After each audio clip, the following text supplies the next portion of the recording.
Vamos lá, tá? Então vamos lá. Nos capítulos 12 a 14, Paulo apresenta diretrizes para o uso dos dons espirituais. Ele conclui com um lembrete bastante incisivo. Olha o que diz a Bíblia aqui em 1 Coríntios 14, 36 a 37. Presta atenção. Porventura a palavra de Deus se originou no meio de vós, ou veio ela exclusivamente para vós outros? Se alguém se considera profeta ou espiritual, reconheça ser mandamento do Senhor o que vos... Ou seja, Paulo acreditava, porque ele estava cheio do Espírito Santo, ele foi inspirado por Deus, que as palavras dele eram mandamentos do Senhor. Então aquilo que as besteiras que falaram lá no começo, lá que a gente leu, dos céticos e tal, isso é bobiça, de dizer que os apóstolos, eles não sabiam, eles estavam só escrevendo uma cartinha. Não, eles escreveram cartas pastorais, epístolas e livros intencionalmente, crendo que aquilo que eles escreviam vinha da parte do Senhor, tá bom? É bem claro aqui nesse trecho aqui. Nessa passagem o apóstolo afirma claramente ter recebido a autoridade de Deus para escrever as suas cartas. Olha só que interessante isso aqui. Então Deus deu autoridade, Deus inspirou o apóstolo Paulo e os demais apóstolos que escreveram as epístolas que nós temos na nossa mão. Em 1 Tessalonicenses, sua primeira epístola, Paulo escreve de maneira semelhante. Ele elogia os cristãos de Tessalônica, Tessalônica era uma cidade, por sua fidelidade e declara terem recebido as suas instruções como palavra de Deus. Aqui mostra uma intenção também, sim ou não? Ou seja, ele escreveu a carta, os irmãos leram e obedeceram, como vindo da parte de quem? De Deus, do apóstolo que falava as palavras de Deus.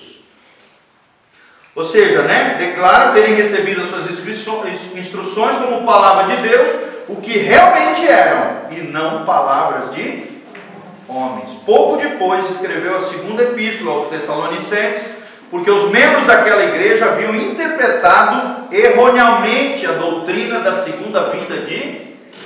Aí Paulo teve que esclarecer ainda mais para eles.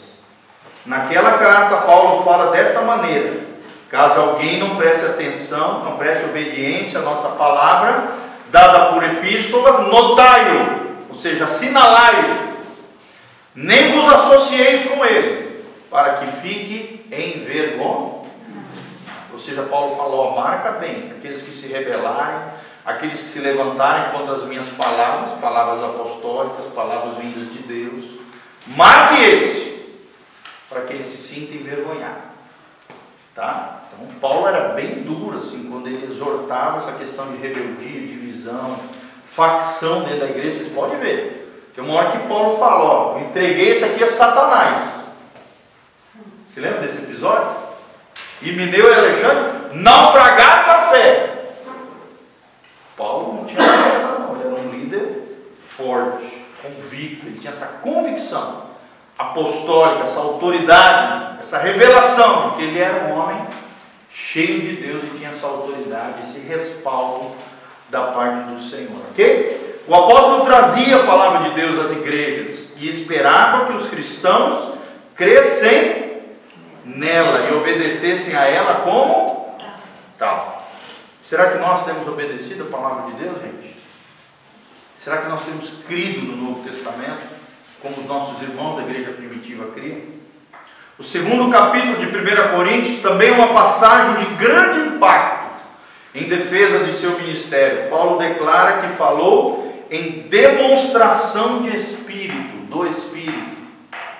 Ou seja, Paulo manifestava poderes sobrenaturais. Imagina, ele ressuscita um morto. Tem um relato de Paulo ressuscitando um menino que tinha caído da janela.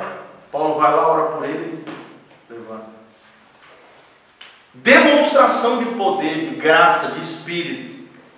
Isso aí é uma autoridade apostólica. Amém? Apresentando a sabedoria de Deus, que lhe fora transmitido pelo Espírito. Você pode ver que o Espírito aqui está com letra maiúscula. Ou ou seja, se refere ao Espírito Santo de Deus. Ele conhecia as revelações de Deus. Versículo 12: e as apresentava não através de ensino humano, mas em palavras ensinadas pelo Espírito. Fala comigo, palavras ensinadas pelo Espírito. Vocês estão entendendo, gente? Palavras ensinadas pelo Espírito. Vocês creem que o Espírito Santo fala através de homens? Amém. Sim ou não? Sim. Sim ou não? Sim. Fala. Fala, gente. Deus fala coisas incríveis através de homens e mulheres conectados com Deus. É claro que toda palavra falada por homens precisa ser filtrada hoje aonde? Na palavra de Deus. Por que por um bom tempo, a igreja de tradição predominante na nossa nação e por todo o mundo ocidental não queria que as pessoas tivessem acesso à palavra de Deus? Hein? Geralmente a palavra de Deus só estava acessível em latim, e latim o povo comum não conhecia. Somente os sacerdotes, os aristocratas, a nobreza e principalmente o clero. Porque daí eles falavam o que queriam, e ninguém tinha como comparar ou filtrar através da palavra de Deus. Sim ou não? Aí entra os reformadores, os protestantes, a reforma protestante que dizia não, só na Escritura. A autoridade suprema não é o que o homem diz. A autoridade suprema é o que a palavra de Deus diz. Amém? Sola Escritura. Fala comigo. Sola Escritura. Somente a Escritura tem autoridade suprema. Não é a igreja. Não é o Papa, não é o pastor, não é o apóstolo, não é o bispo, não é o anjo que aparece para mim e para você. Irmão, se até um anjo de luz aparecer para nós falar coisas contrárias à palavra de Deus, irmão, esse anjo não vem de Deus. Esse anjo vem direto do inferno. Porque a Bíblia diz que Satanás tem poder de aparecer até em anjo de luz. E ao longo da história da igreja, da história humana, enganou muitas pessoas com falsas profecias, falsos ensinamentos. Um exemplo é essa igreja dos Mormons. A igreja dos Mormons foi fundada porque um anjo chamado Anjo Moroni apareceu para Joseph Smith e dizendo ele, nos seus relatos na história, no livro do Mormon e nos livros históricos dos Mormons, que é aquela igreja dos santos dos últimos dias, igreja de Jesus Cristo dos santos dos últimos dias, que nós conhecemos como Mormons. Diz que o anjo Moroni levou ele numa caverna lá e mostrou umas placas de ouro, e aí deu a ele uma capacidade sobrenatural para escrever o livro do Mormon. E o livro do Mormon é considerado de maior autoridade do que até a Bíblia. E é uma Bíblia deturpada. Se você vê o livro do Mormon ou lê alguns trechos dele, você vai ver que é uma Bíblia adulterada, alterada, minimizada. Por exemplo, a terra prometida é os Estados Unidos. Por quê? Porque o cara era americano. Tenta imaginar. E outra coisa, o fundador dessa religião era um filho de uma feiticeira com um arqueólogo. Imagina como é que era a mente do menino. E aí apareceu um anjo chamado Anjo Moroni, um anjo de luz, dando a ele todas essas orientações, escrevendo todas essas besteiras que milhões de pessoas acreditam e creem. Vocês estão entendendo, gente? São aqueles missionáriozinhos que vêm de branco, calça preta, uma plaquinha assim com o nomezinho deles. Geralmente são gringos, americanos. Deu uma sumida no Brasil, porque agora já implantaram igreja em um monte de lugar. Pode ver, tem igreja mormon aqui, tudo quanto é lugar. Até em Guaíra ali na fronteira, tu vê uma igrejinha mormon. Vem tudo quanto é lugar. Vocês estão entendendo, gente? A palavra de Deus tem que ter autoridade suprema na sua e na minha vida. Amém? Glória a Deus. Então vamos lá. É possível que isso passe desapercebido, porque Paulo usa o pronome nós em algumas partes da carta. Esse pronome possivelmente referia-se a Paulo e aos outros apóstolos, Pedro, Tiago, João, como em 1 Coríntios 4:9. Entretanto, o mais certo é que ele tenha se valido do plural de modéstia para falar de si mesmo. Em 2 Coríntios 10:8, ele afirma que aquele grupo detinha a mesma autoridade. Por isso que ele fala nossa autoridade, que ele alegava possuir, a autoridade que o Senhor me conferiu, como menciona em 2 Coríntios 13:10. Então, Paulo sabia quem ele era em Deus, gente? Sim ou não? Sim. Tem um trecho de Coríntios que eu acho tremendo. Ele fala: eu sou o que sou pela graça de Deus. Fala comigo: eu sou o que sou pela graça de Deus. Pela graça de Deus. Tremendo isso, né? Se eu tenho um entendimento da graça de Deus, se eu me reconheço, se eu reconheço essa graça de Deus para com a minha vida, isso me dá uma identidade em Cristo. Um entendimento de quem eu sou dentro do coração de Deus. Gente, isso é tremendo. Nós temos que saber quem nós somos no coração de Deus. Quais são os sonhos que Deus tem para a nossa vida, quais são os projetos que Ele tem para nós, quais são os propósitos, por que eu nasci, qual é o meu chamado, quais são os meus dons, o que Deus quer para a minha vida. Nós temos que buscar em Deus essa identidade. Lembrando que a nossa identidade principal em Cristo é sermos filhos de Deus. Fala comigo. A minha identidade principal, fundamental, é ser filho de Deus. A partir daí, brota todas as demais características suas. Amém? Porque ser filho de Deus é a coisa mais importante que existe. Fala. Pastor, é Paulo que fala assim, combati o bom combate, Sim. guardei a fé. Como que é, pastor? 2 Timóteo, vamos lá ver no final. 2 Neto. Timóteo 4. É aqui mesmo, nós já estava com 2 Timóteo aberto, né? Ó. Aqui, ó. 4:7, tá?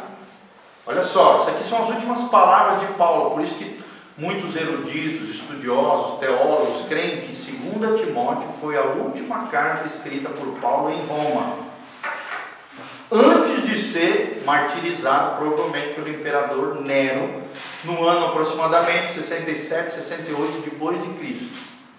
Foi martirizado por um imperador romano, provavelmente cabeça cortada, antes dele ser morto, porque ele ficou preso durante anos em Roma. E aí foi decretado, ficou preso numa casa, onde soldados romanos guardavam ele naquela casa. Era como se fosse uma prisão domiciliar. Não era uma cadeia, era uma casa.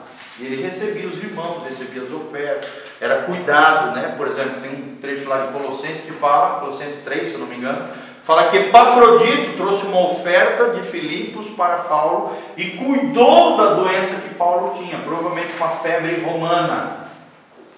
Cuidou de Paulo. Só para vocês terem uma ideia, Filipos, que é daí vem a carta de Filipenses, da onde saiu Epafrodito, um dos líderes da igreja de Filipos, saiu e andou 1000 quilômetros para ir até Roma cuidar do apóstolo Paulo. Está lá em Colossenses isso.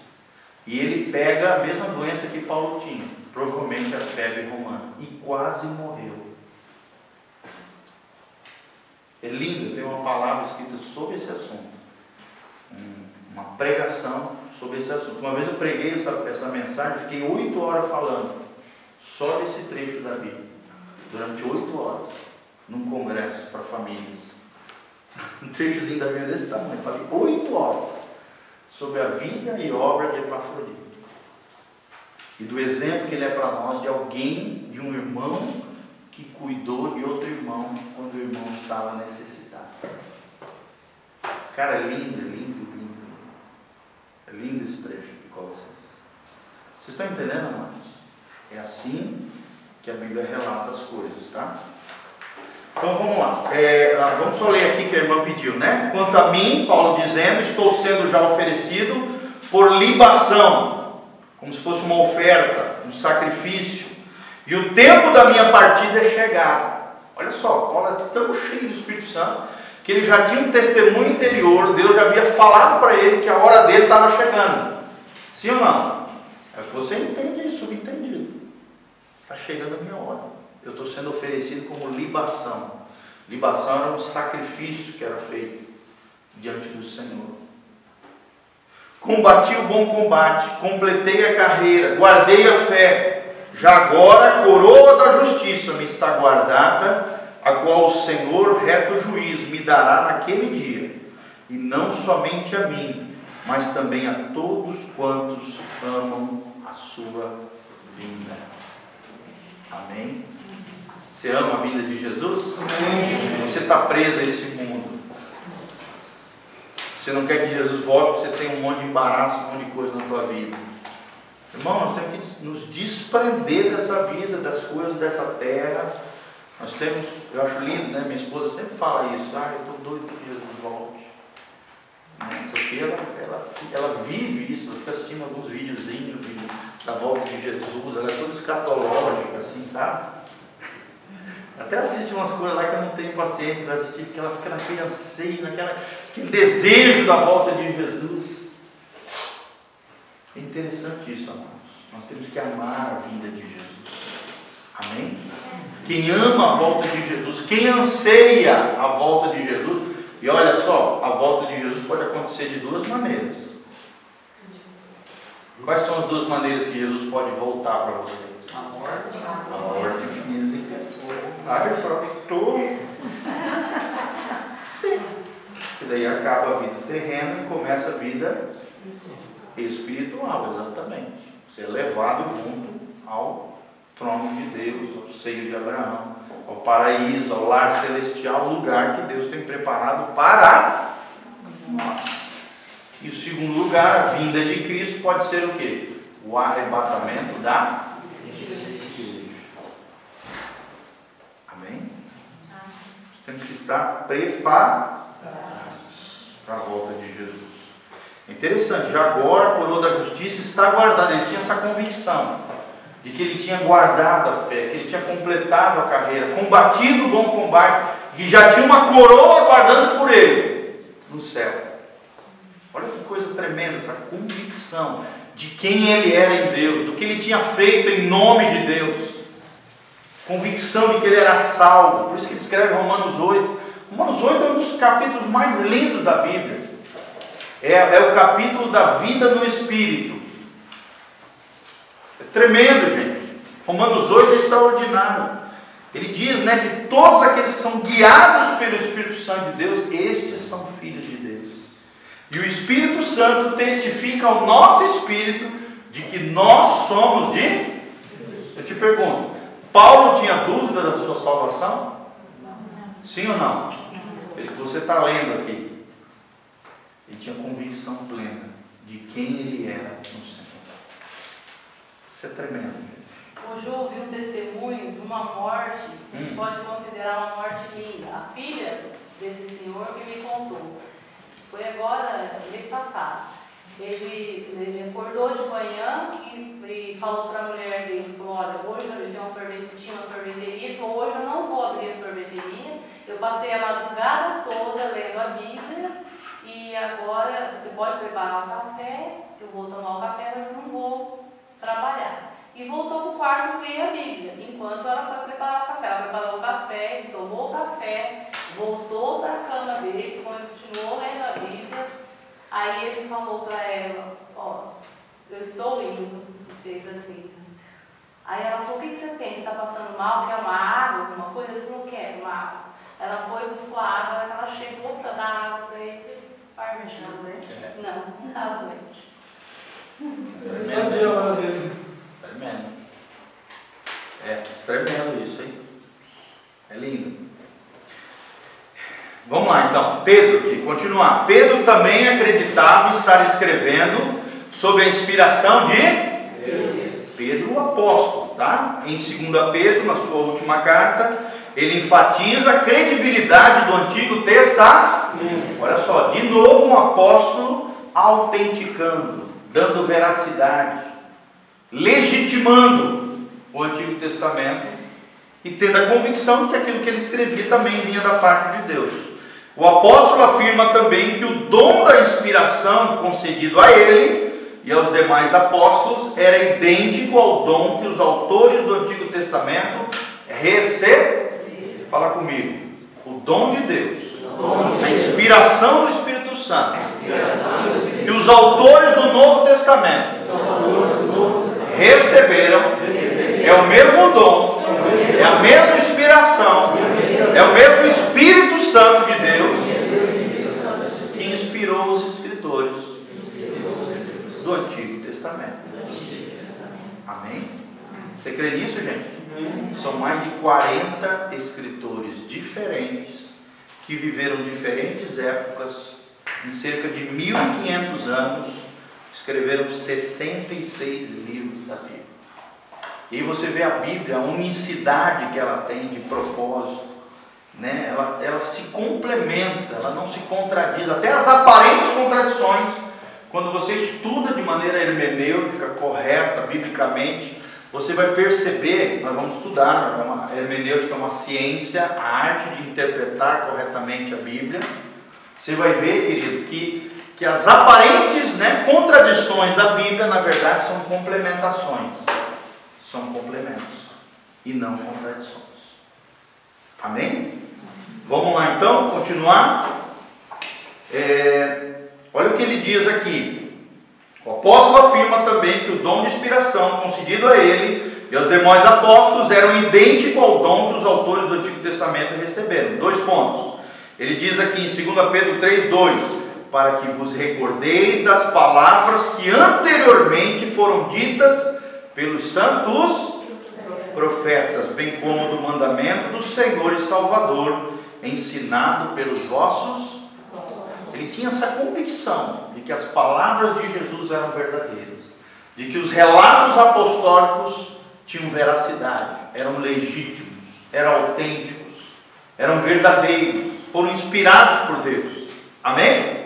Essas afirmações comprovam que devemos aceitar e crer no Novo Testamento, ou aqui colocado, nas Escrituras Sagradas. Amém? Pedro, por exemplo, aceitou os escritos de Paulo e menciona Paulo na sua carta.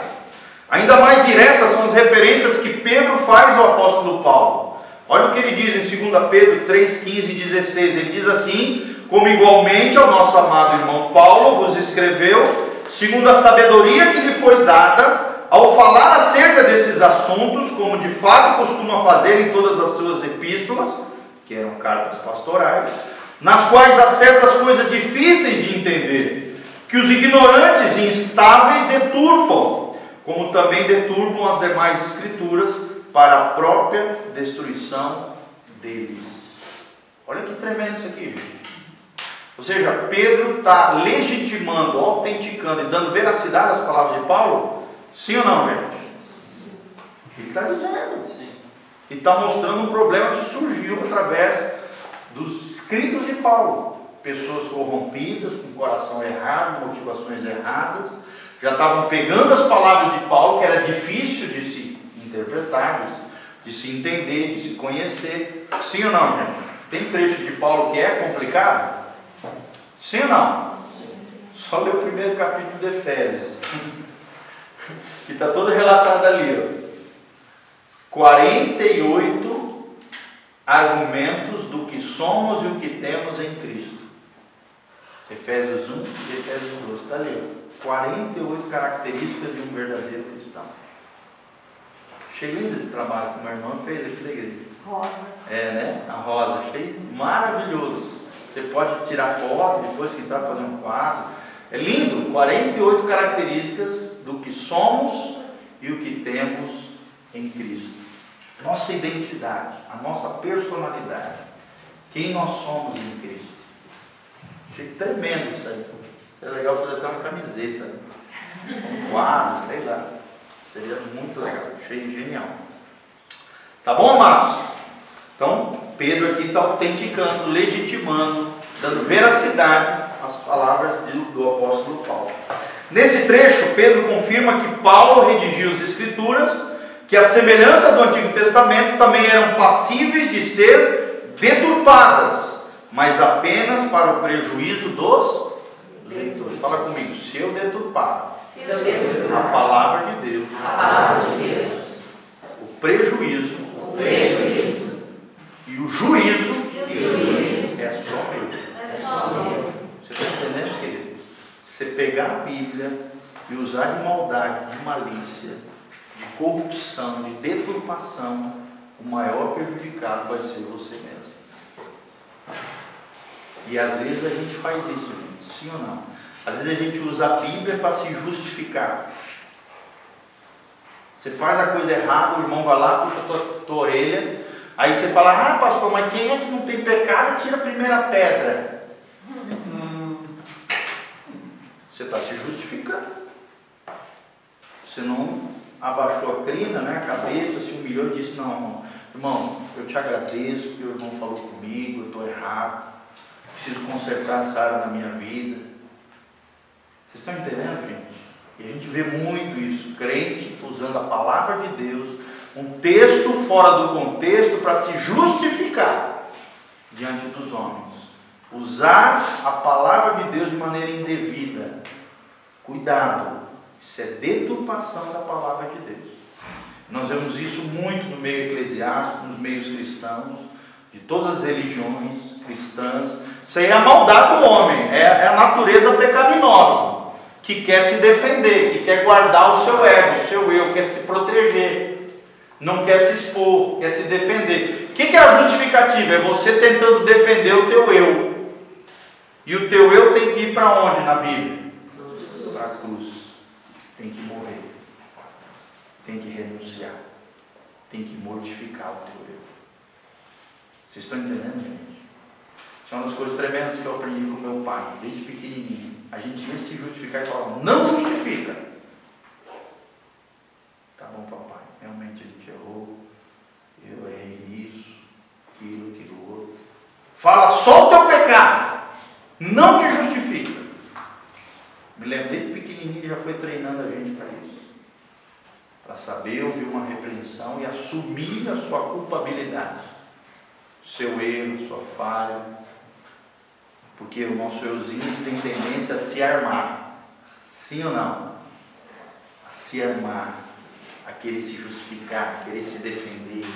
Querer mostrar que eu estou certo, que o outro está errado. Que não é bem assim. Quer defender a sua autoimagem, a aparência diante das pessoas. Vocês estão entendendo, gente? A gente tem que cuidar com isso. O ser humano tem uma tendência natural, normal, pecaminosa, da natureza pecaminosa, de se levar uma exortação, puxão de orelha. Quer ver a gente perder gente aqui na igreja fazer isso? Puxar a orelha de maneira pessoal no gabinete pastoral, irmão, isso que você está fazendo está errado. Isso aí é pecado. Se continuar assim, você vai para o inferno. Você tem que se arrepender. Ah, pronto, sai daqui, bicudo. O pastor falou um negócio, eu não acredito, não creio, Porque às vezes a pessoa vem para o gabinete pastoral com uma expectativa de ouvir aquilo que ela quer. Mas nem sempre aquilo que você quer, e geralmente aquilo que você quer, não é o que Deus tem para você. Sim ou não? A gente não quer se confrontar com o nosso verdadeiro eu, nossa verdadeira natureza pecaminosa, caída, adâmica, que precisa ir para e a gente vê muito isso no casamento, entre o relacionamento homem e mulher.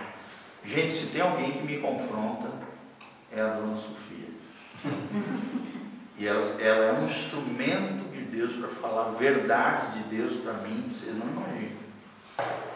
Eu levo cada lapada de Deus. Estou falando sério. Estou falando, nossa, minha mulher. Já acabou a bateria. É uma benção.